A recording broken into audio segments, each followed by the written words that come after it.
sige pa rin. Ito, yan naman ginagawa mo kasi ikaw naman mo. Mumura. Sabi nung anak, nay. Mumungan yung nanay.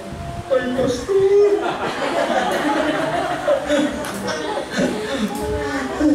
Ito na kasi ko, pastor, pagod wala pang sinain.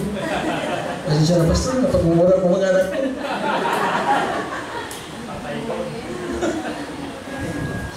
Kaya pastor po, hindi lang yan nananatili sa pulpito.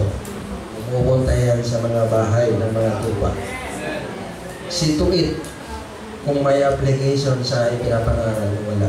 Sila, Paul, meron niya. Sabi niya, let us see kung ano ang naging bunga ng salita ng Diyos sa buhay nila. Let us come back to that place. Nagkasagawa sila ng follow-up and investigation. Kaya huwag po kayong magagalit kung ang pastor ay pumunta sa bahay. Minsan natapat pang tanghali. Ganun ba? Sinedya po yun. Ano po? So ano ba po? Mamagilin ko na po. Parang iba ng tingin nyo sa akin eh. Obedient pastor will receive crown of life. Crown of glory. May corona po ang pastor. Pero nakakalungkot, hindi lahat ng pastor tatanggap ng corona. Kasi may mga pastor, doon lang siya sa evangelism na nanatili. Pero when it comes to discipline, wala. Sabog. Kaya masila din ang pagiging pastor. I don't know kung ako ay makaka-avail niya. Sana. I am praying. May corona naghihintay para sa kanila. Wala pa lumalabas. Okay. Ano naman ang charge ni Peter sa mga mga youngers? Kasi yan, hindi lang yan young people. Pati couples na mga bata pa. Ano ang kanilang responsibility? Submit to the elder. Magpasakop sa elder. Magtataka ka, the following verse, kayo naman, mga adults, kayong lahat, pasakop sa Diyos. Nagdalalaw sa isip ko, bakit gano'n? Sabi ni Peter, yung mga young ones, magpasakop sa elder. Paano yung mga adult, di pala magpasakop sa elder? Direkta sa Diyos. Alam niyo yung mga youngs kasi, maiinit yan. Murong parang sila, experimental, trial and error. Parang minsan gano'n ang nagiging buhay nila. Kaya kailangan nila na magkukoach ang pastor. Mga maiinit kasi ang mga kabataan. Kahit sa aming church, maiinit. Pero yung mga matatanda, maraming prinsipyo na yan. Oy, papunta ka pa lang doon, ako pabalik na. Meron silang gano'n. Kaya minsan ang matatanda, pag pinagsasabihan ng pastor, bata ka pa, matanda na ako. Ilang sako pa bang bigas ako ubusin mo? Ako nakarami na. Pero pagka ang matatanda natuto magpasakop sa Diyos, madali ang pagpapasakop sa pastor. Amen! Ganon po yan. Sabi ko, ako'y pinag-iisip ni Pastor Pedro. Pray ako ng todo. Kasi ang hirap sa aming mga ngaral, ang hindi mo masakyan, ang kaisipan ng Espiritu Santo nilalagay sa isang author. Huwag dapat kami magdidibate doon. Yun ang pinakamapanganib sa aming mga ngaral. Kaya sabi ko, Panginoon, ano bang kaisipan ito? Bakit ganito ang nasulat ito? Iyan po pala. Nakuha ko rin sa wakas. Ano pang sabi? How the church subject to God. So makikita natin yung mga succeeding verses 6, 7, 8, 9. Yan po yan. How the church will subject to God. By humbling, by becoming humble. Nasa verse 6 po yan. By becoming humble. Humble yourselves therefore under the mighty hand of God, that He may exalt you in due time. Pag tayo nagpapakumbaba sa Diyos, ano pong resulta? Exaltation from God. Itataas ka ng Panginoon. Kaya pag nagpapakahambol ka, there is promotion. Iba kasi kaya walang promotion. Hambog. Ano po? Iba yung hambog sa hambol. Ano po? Parang opposite. And then, casting all the cares. mga Christian, kabalisahan. Likas sa atin ang mabalisa, lalo na pag wala ng laman ng pitaka. Lalo na pag wala ng laman yung bigasan, yung lalagyan ng rekado, wala na. Wala ng gas, balisa ka na. Kaya kung mangungutang, lagyan mo ng pera. Pero matututunan tayo ipagkatiwala ang lahat sa Panginoon Diyos. Pag natutunan po natin yan, He carry it for you. The idea of casting is like throwing a stone. Kukuha ka ng bato. Yung bato ba bumabalik? Hindi na po. Kung saan siya tumama, doon na yun. May mga Kristiyano, Panginoon, tumimala ako sa lapit. Yung bigasan kayo. Magpipray. Maya-maya, Panginoon, saan ako kukuha na sa lapit? Yung bigas, wala. Maya-maya, Panginoon, pero ano? Parang bola yung itinapon, hindi bato. Bumalik. Marami pong Kristiyanong gano'n. Kaya patuloy na nag-worry. Hindi niya magawang ipagkatiwala talaga sa Panginoon ang kanyang needs. So that's the idea of casting. Number 3, watchful to the devil. Tayo po ay palaging nasa hit list ng Diablo. Kasi mga anak na tayo ng Diyos. He can no longer remove our relationship to God. But He can affect our fellowship with God.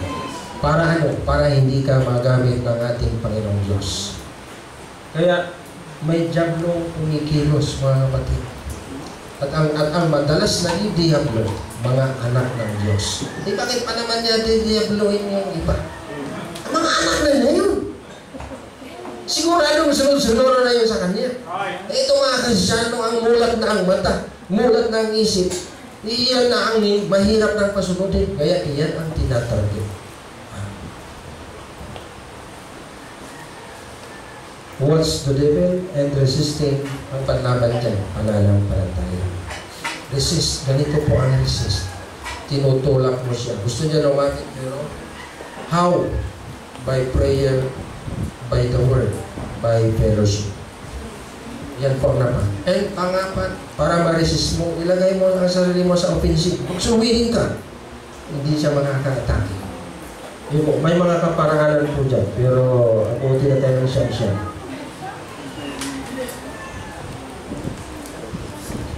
Okay. The church attitude toward the pastor. Bakit ko inuna yung 6, 7, 8? Ito sa Diyos ko. Kasi pag ang church hindi natutong magpasakop sa Diyos, hindi rin magpasakop sa pastor. Diyos muna, bago pastor. Remembering the pastor and following his faith. Yung pananampalataya. Minsan pag pupunta tayo sa SM, masarap lang kinakain, hindi na po nakalala yung pastor. Namimili ng mga gandang damit, mamahaling gadgets, mamahaling sapatos. Hindi na maalala yung pastor. Nung pumunta sa church, pastor, may bagong dress, bagong ilaw, bagong damit, bagong... Yung pastor naman, talaga, amen, purihin ng Diyos. Mas purihin ng Diyos kung meron ka, meron din ang pastor. Amen ba? Kasi, sabi ni Paul, nararapat na mabuhay ang mga ngaral sa kanyang pangangaral. Ano? Nararapat. Nangangaral, nabubusog kayo ng doktrina sa pamamagitan ng mga lingkod ng Diyos. Magparamdam naman tayo. I-encourage naman natin ang pastor para lalo siyang ganahan sa pagpapakain ng doktrina. How? I-date natin ang pastor. Pastor, sama tayo doon sa Ecolyoke. Hindi naman siya nahilalabas na. By obeying Him with submission. By obeying Him with submission. Meron kasi sumusunod, wala man pagpapasako. Iyan po ang mahirap. Dahil takot. Takot. Masirpunan whatsoever. Hebrews 13:17. Ito, number 3 and the last. Amen? Doon po sa Pulagi, pag sinabi niya ng pastor, number 6 and the last, ang lakas ng amen. Paglabas po ng pintuan, andyan na yung mga market day kasi pala na tapat. Andyan yung mga sariwang mga gulay. Gula pa bundok. Mga maliki. By giving him the double. Double honor. Sa 1 Timothy chapter 3 verse, wala pa lang talata yan. Yung kanina po ba, ipinakita na. Sino ang bibigyan ng double honor? Yung nagpapagod sa katuturo ng salita ng Diyos.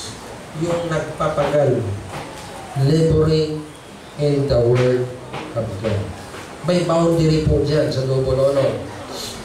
Nagpapagod. Talagang binubusog ka ng doktrina. Questionable yung pastor, hindi ka binubusog ng doktrina. Kaya madalas kang nababagsak. Katingin ko parang hindi sa kanya epektibo ang double honor. Yung nagpapagod, nagpapagal, nananalangin, asikaso ang tupa. Yun ang worthy of double honor. Ayun, yun na pala, nakahuli lang.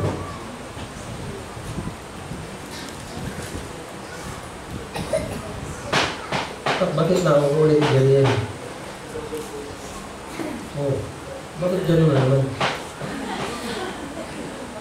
Parang sinasabi, tama na, pastor. Gutom na kami, pastor. Conclusion na ako tayo. It is hard to obey the elder or the pastor without obeying God first. Yan po ang dapat matutunan natin. Pangalawa, it is hard to submit to one another without submitting first to God. Mahirap po ang pasakop sa bawat isa. Ang magbigay galang sa bawat isa. Number 3, it is hard to submit without humbleness. Yan po ang tatandaan natin mga kapatid. As a church. Hindi pa ako naniniwala may floating na Christian. Tandaan po natin yan. Sa government employee, maraming floating. Wala namang function, may sweldo. Pero sa church, pagkatapos mong tumanggap sa Panginoon, dapat ka mag-undergo ng water baptism and to be added to the local church. That is the 3 major wills of God. Salvation, water baptism, church addition. Hindi pwedeng ligtas. Tama na to. Hindi na pupunta sa langit. Ginagap ko ng Panginoon. Hindi po pwedeng hanggang doon ka lang. Floating. Ano ho? Hindi po doon dyan nagtatapos ang kalooban ng Diyos. Ang kalooban ng Diyos dapat salvation, water baptism, and then idadagdag ka ng Diyos sa lokal na iglesia. Alin lokal na iglesia? Yung kaparehas mo tumanggap sa Panginoon. Alam mo, maidagdag ka doon sa hindi naman tumanggap. Alam mo, maidagdag ka doon sa naniniwala lang kay Kristo, hindi naman tumanggap. Pagka sinabi ng tao, ako din naniniwala. Ang tanong dyan, kailan mo siya tinanggap? Wala po siyang may nasagot. Doon sa mga kapulungan ng totoong mga anak ng Diyos. Dapat doon ka po maidagdag. At hindi po ang pastor na nagdadagdag, nagtuturo lang kami, ang nagdadagdag ang Panginoong Diyos. Bibigyan ka naman niya ng pagkauhaw. Ano ho? It is hard to submit without humbleness. Kaya napakahalaga ng humbleness. Humility. Clothed with humility. Yung cloth ko dyan ay nakikita ni Pedro yung damit ng Hudyo. Mahaba. Ang nakalitaw lang ay mukha. Ibig sabihin, walang aspito ng puso na hindi nababakuran ng humbleness. So, ito po ang hamon sa atin. Let's give importance to the will of God. Wala pong pinakamahalagang iba. Kalooban ng Diyos. Araw-araw, may dalawang kalooban na naglalaban. Kalooban mo at ang kalooban ng Diyos. Minsan yung ayaw ng Diyos, yun ang gusto mo. Yung gusto ng Diyos, ayaw mo. Di kayo yan magkakaisa. Di ka talaga mapapaya. Pero, sa ayunan mo ang kalooban ng Diyos, what will happen? What are the results? Marami. Mayroon kang kapayapaan deep within. Mayroon kang joy deep within. Mayroon kang power deep within. Paglilingkod mo, pagpapalay ng Panginoong Diyos. And aside from that, may blessing. Kasi ang Panginoong Diyos, hindi siya unfair na ikaw ay sumusunod na walang blessing. Palaging mayroon. Kaya bigyan po natin ng importansya ang kalooban ng Diyos. Saan po natin yan nakikita? Word of God. Kaya huwag po tayong maging ignorante. Araw-araw, nagbabasa, nag-aaral sa salita ng Diyos. Napapagod ba tayo sa kakapunta sa church para mag-aral? Amen ba? Napapagod ba tayo? Ba't hindi tayo napapagod pumunta sa mga kainan, sa itong luto? Ba't hindi tayo napapagod? Masarap, busog, maginhawa. Ang salita ng Diyos, yung pagkain, may nahinging patso. Ang salita ng Diyos, nakakain sa aking patso po ba? Wala. The more you study, the more you become established, the more you become settled. Yun yung goals kanina na pinakita ko sa inyo. Sunod sa objective. Nagiging established ka, lalo settled, talagang tumitibay sa Panginoon. Kaya, ibigin po natin ang salita ng Diyos. Kahit sa bahay, mag-aral sa salita ng Panginoong Diyos. Minsan, dumalo ako ng pastor's clinic. Ako po'y na-review. Sabi nung senior pastor na tagapagsalita, kung kayong mga pastor mag-aaral lang ng Bible dahil magpipreach kayo bukas, you have the wrong attitude. Bakit ang mga pintor, kahit walang competition, walang laban, ang kwarto, punong-puno ang mga paintings, wala man laban yan? Because it is his passion to make it drawing. Katuwaan niya kahit walang competition, makakita ng mga bagong view sa kwarto. Ganon din ang salita ng Diyos. It must be your passion to read the Word of God. May invitation ka o sa wala, may preaching appointment o sa wala. Ibigin ang pag-aaral sa salita ng Panginoon. Let's prioritize gawin ng Diyos. Hindi ang kalooban mo, kundi ang kalooban ng Diyos. Yan lang ang pinakasama rin. As a church, pag sinunod mo kalooban ng Diyos, sigurado, magpapasakop ka sa pamunuan. Amen? Sinunod mo kalooban ng Panginoong Diyos, sigurado, magbibigay galang tayo sa bawat isa.